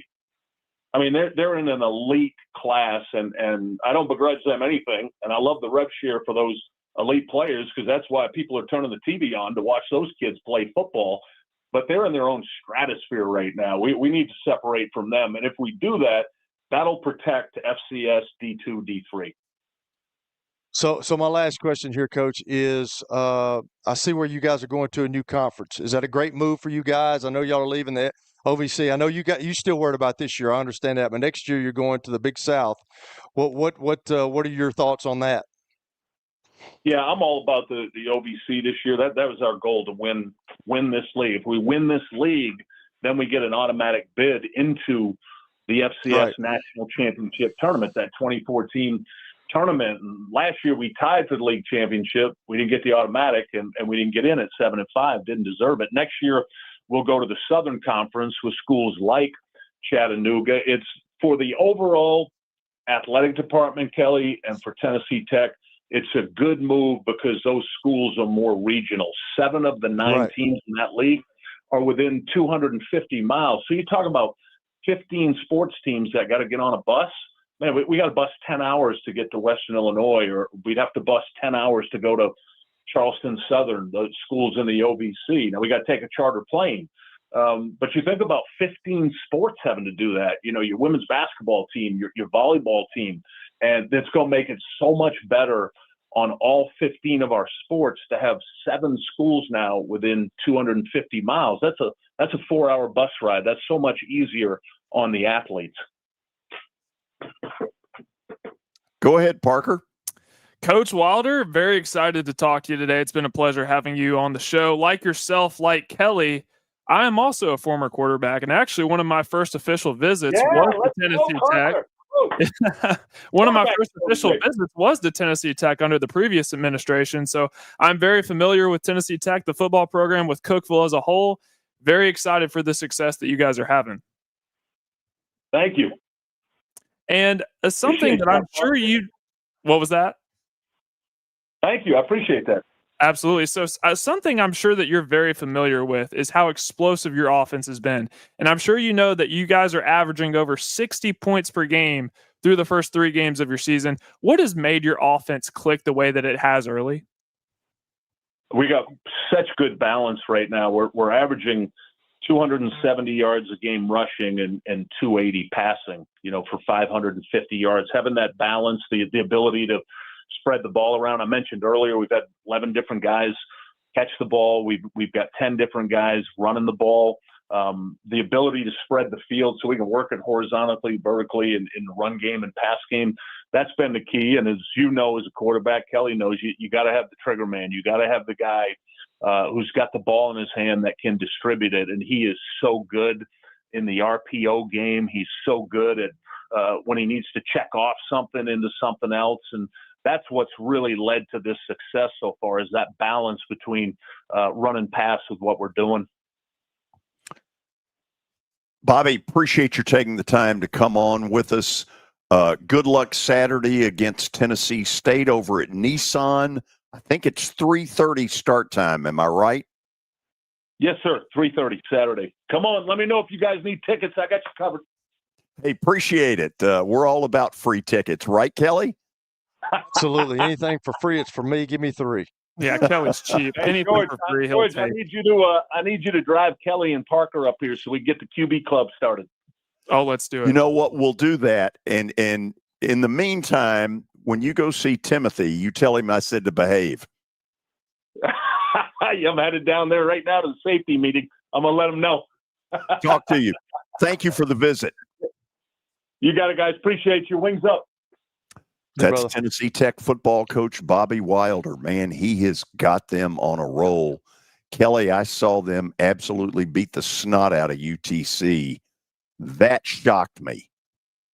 Yeah, UTC is usually got a squad, and they're in the Southern Conference, and they play a pretty tough schedule. But yeah, I hear things like you, George. I mean, you went to the game, but I've heard that he's done really well. And when he's got the top 3 recruiting class, the 3rd ranked recruiting class in the country in FCS, that's pretty good. I mean, he and Austin Peay are doing their thing right now. That's for sure. It can be done.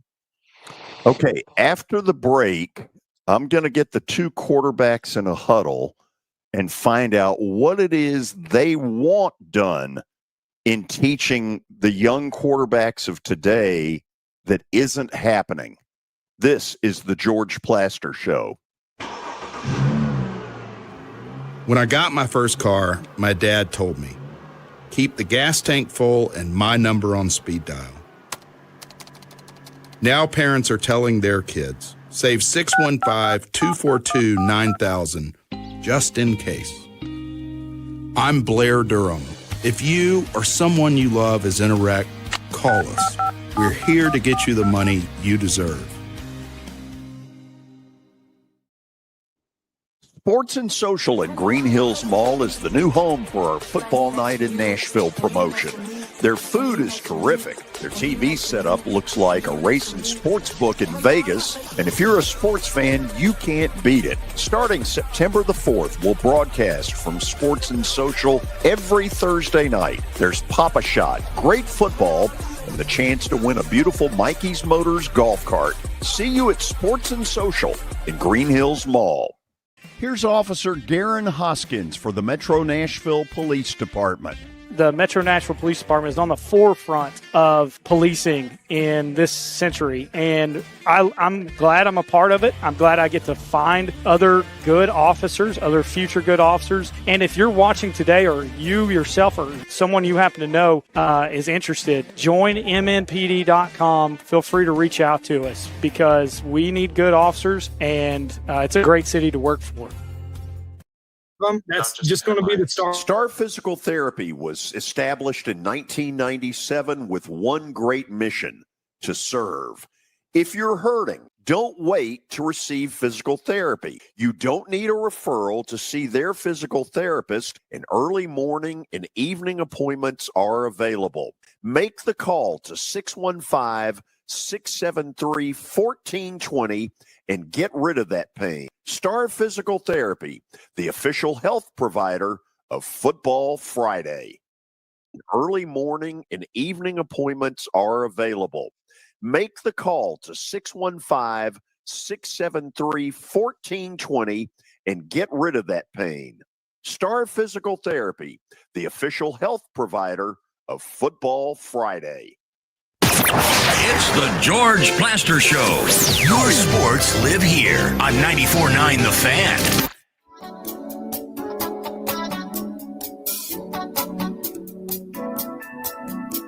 Kelly is a fifth-grade quarterback at a very high level of Gray Y football. I certainly never advanced to the point to be an expert on quarterback play, even though I act like I am. What is it that you guys are bothered by in the development of the young quarterback that's coming up these days? First of all, I want to see a young quarterback get his rear end under center and learn how to take a snap. You got to stick your middle finger through the crack, and you got to get it down there, and you got to learn how to do that. That's what bothers me. Okay, that was a little more graphic than we probably needed. But thank you for sharing that. Kelly is not lying. I'm not lying, though. That's how you do it. That's how you're taught to do it. I could give you a little bit more, but I'm not going to. No, But I think George, that was graphic enough. These young kids nowadays, you have to, as a quarterback, you have to be able to use your head, and you have to know if it's a 5-man protection, 6-man protection, 7-man protection, or a max protection, which is 8-man, and you only got 2 guys going out. But you have to be able to understand the principles of football and how to get yourself blocked, and how, like, if you can't block them, if you don't have enough, because they can always bring more guys. Now, with all these guys running, they've kind of evened it up. They have evened it up because used to, you didn't count the quarterback because he wasn't going to run unless you played against a Tracy Ham at Georgia Southern who ran the option and did all that stuff. But you have to learn, like, 5-man protection. You just got your 5 offensive linemen blocking. You got a 6-man protection. Usually it's 5, and you got your back blocking. If you got a 7-man, you can keep the tight end in, or you can have 2 backs in the backfield blocking. If it's 8-man, you have a tight end and you have 2 backs blocking. So you get max protecting. That's what I said the other day about the Titans. Tom Moore would not allow us to get hit. He was going to block us up, whether we had 2 guys going out, 1 guy. He was not going to allow us to get hit. He would keep guys back there. So I wish, with the struggles that the Titans are having right now, they would keep more people into block. But I just wish, like, here's the deal. Like, I even had to run sometimes. I'm sure Parker had to run sometimes. I was not a runner. I wasn't very fast. But sometimes you have to. If it's 2-man, you take off running because they don't have you. There's nobody that's got you. But it just seems like all these young men today, and Coach Wilder talked about it, that they come in as these 5 stars, and they don't know how to read a defense. They don't know if it's middle of the field closed, middle of the field open, or they're bringing more and they're playing cover 0. Cover 0 means there's no middle safety. They're bringing guys. You better throw the ball or you're going to get hit in your mouth. Just throw it up to somebody. And these young guys that are coming in nowadays, they want to take off running. They go to their first read. Maybe the coaches are telling them that. Because when you're in the gun, you don't have to teach mechanics of the footwork. It's not as hard as when you're under center. I can remember, going out I told my coach I had to be there. We had practice at 8:00 in the morning, George.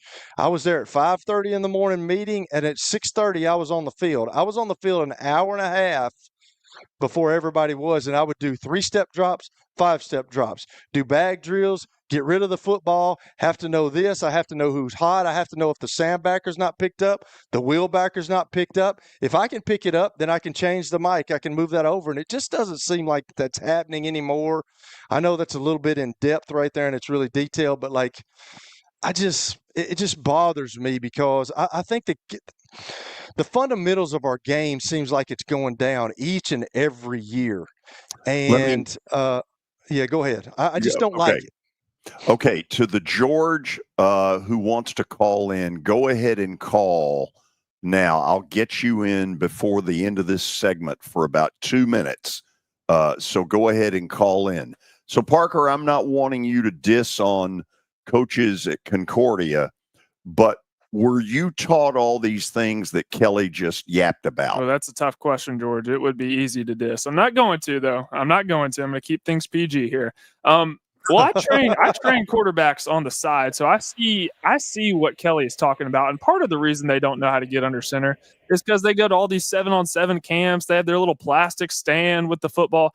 George, that's the thing that drives me the most crazy is the 7-on-7.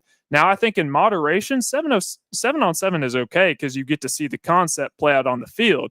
What the problem is, they give them 5 seconds to throw the football. They're not behind an offensive line. And it's so unrealistic because we're seeing with Cam Ward, once you get to the NFL, he doesn't have a clean pocket. He has to throw on the run. Brian Callahan is designing plays for him to get out to the right, get out to the left, move the pocket because they have a turnstile at right tackle. So it's just so unrealistic. And guys want to make it to the NFL. Guys want to play at the SEC. They want to play in the Big Ten, but they're not practicing chaos.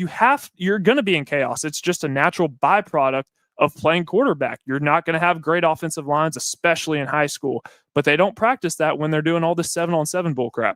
Okay. Would football be better if 7-on-7 went away? Oh, yeah.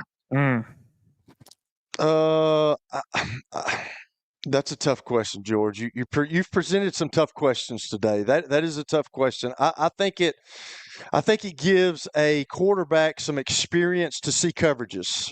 I do think that's good about it. I think that receivers see different coverages and they know what they can and can't do, and they find out their strengths and their weaknesses. But just like Parker said, there's nothing more telling than a quarterback who took a 5-step or a 7-step drop, and he knows that the middle linebacker is unblocked, your right guard or somebody missed him, or your back maybe missed him, and you have to fire that ball downfield on a seam route that you know is open, and you know you're going to get hit in the mouth, your nose is going to get busted, you might bust your lip. Are you going to be able to stand in there? Because most of these young kids won't do that. And I was stupid. I stood in there. I got drilled a lot of times. But, Tom Brady was really good.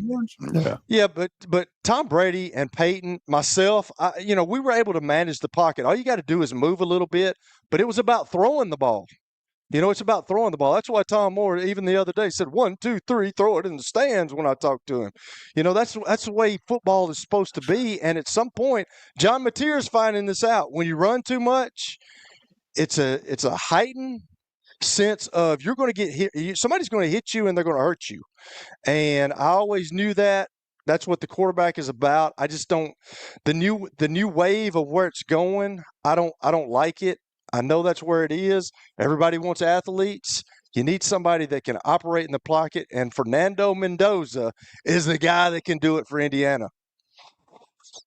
Fernando Mendoza, he's looked amazing, and one of the best parts about it is He's smart with the football. He's accurate. He's completing well over 77% of his passes, and he hasn't turned the football over.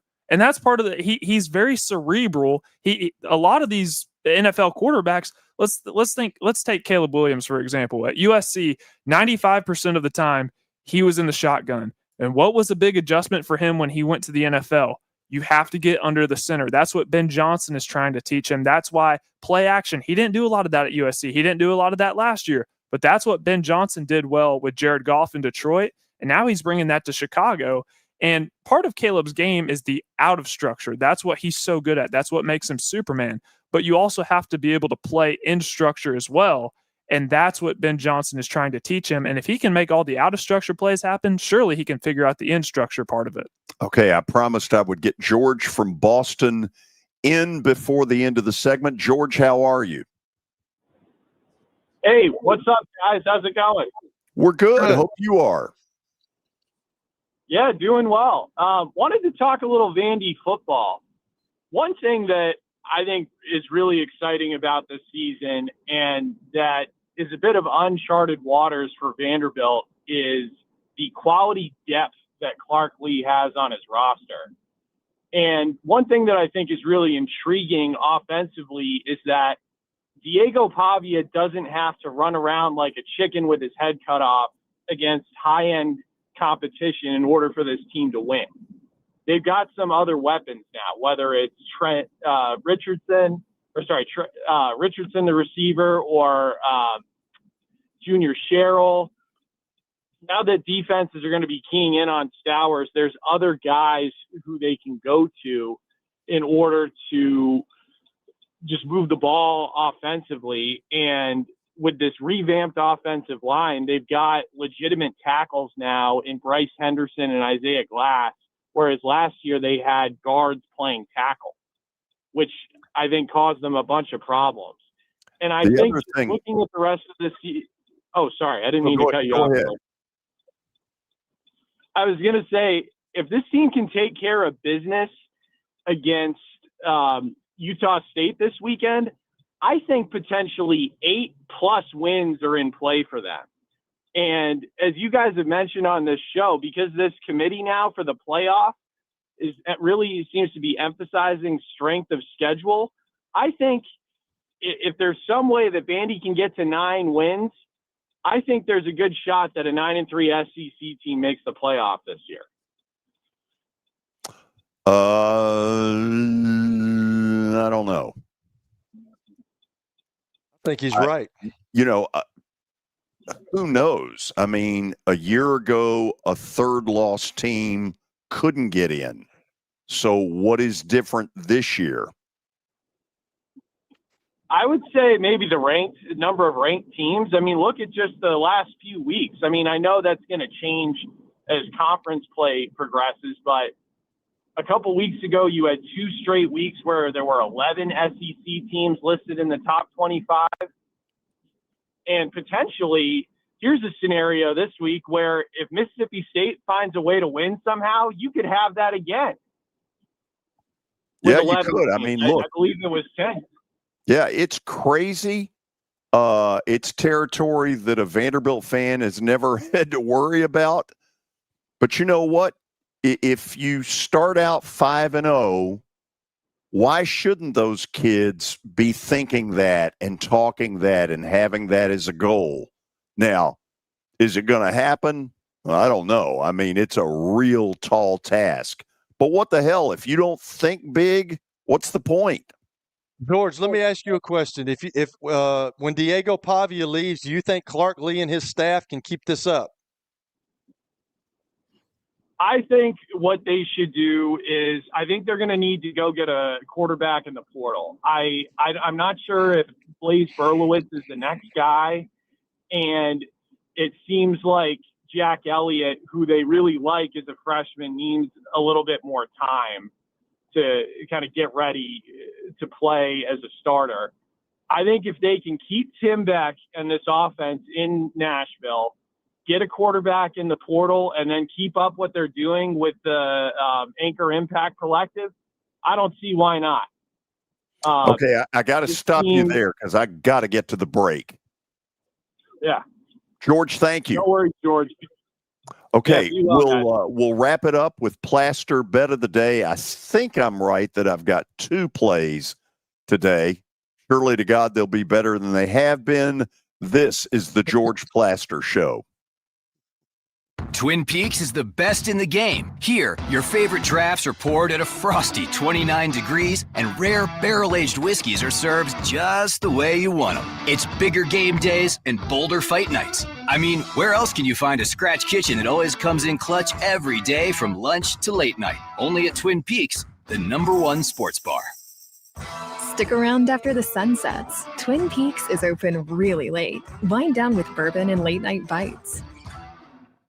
Hey guys, Big Joe here for Busy Bee. Listen, National Grandparent Day is September the 8th, so we're celebrating all month by extending a free Beehive membership to grandparents of current Beehive Club members.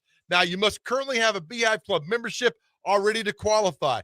And listen, I'm a member. I'd love for you to be a member as well. It is simply fantastic. Busy Bee, the only way to go. Evan, Canty, and Michelle are unsportsmanlike. Deion saying Shedeur is going to start this year would indicate not beating out just one guy, but 2 guys. This is unfortunately why teams weren't interested. I don't see the path where he's going to be the starter this year. And by the way, one more thing. If you're not the starter this year, I just personally don't get how backing up Jalen Hurts or Lamar Jackson would have been a bad thing. Unsportsmanlike. Weekday mornings starting at 6 Eastern on ESPN Radio and on ESPN2. Previously on Clinton and Friends. I would like to say mea culpa, personally, to Lions fans and anybody who considers themselves a Lions supporter. I was down on them. I thought that with the loss of both of their coordinators, that maybe that team wouldn't have the same mettle, never mind the same strategic advantage, but I was wrong. Clinton and Friends, weekdays from 10 to noon Eastern on ESPN Radio and on the ESPN app.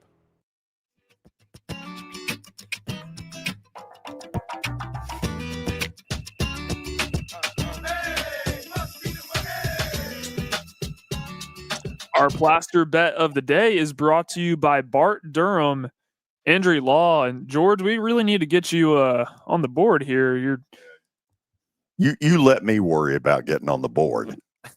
Because, see, and I used to tell Billy this, and I'm going to tell you the same thing. You can, behind the scenes, go, well, I would have taken such and such. Yeah, but the only person whose name is out there is mine. Fair enough. You know, Billy, what was the deal, Kelly, where Billy wanted to brag that he had gone 1-0? I don't know, but he had a whole week where I was hoping, because he started off, I think, 2-0 that week that you were gone when you were on vacation, and then got a little cocky. Got a little cocky, and then by the end, he had an awful record. And I said, I was really wanting you to do good, Billy, so I could throw it up to George, but you screwed it up. Throw it in George's face. Okay. Yeah. Got 2 plays tonight.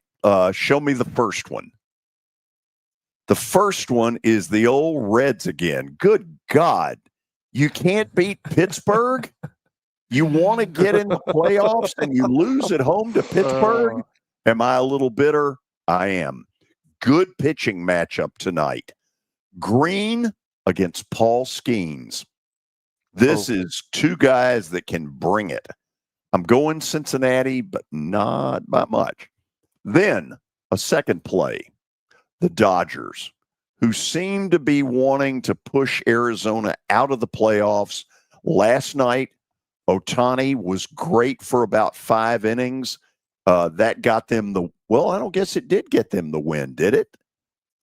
Yeah, Arizona, I think, came back and won. Anyway, screw it. I'm going Dodgers tonight. And Kelly, we're getting 2 wins. Yeah, okay. Yeah. Look at them. Yeah, same to you. All right. We'll see tomorrow. We'll see tomorrow. Parker, you've done well the last 3 days, man. Now go play in the street. Welcome. That should make you feel like being part of the Kelly, show. I have the power to kick you out of here, right? You realize that, right? Okay, hey, I'm good with it. I can go do something. I would love for you to do it. We're out of here. See you tomorrow for Underdog Picks. The key word being Memphis. Oh, yeah, gosh. Memphis. See you tomorrow. Whatever, George. Now, here's your latest Fox 17 code red.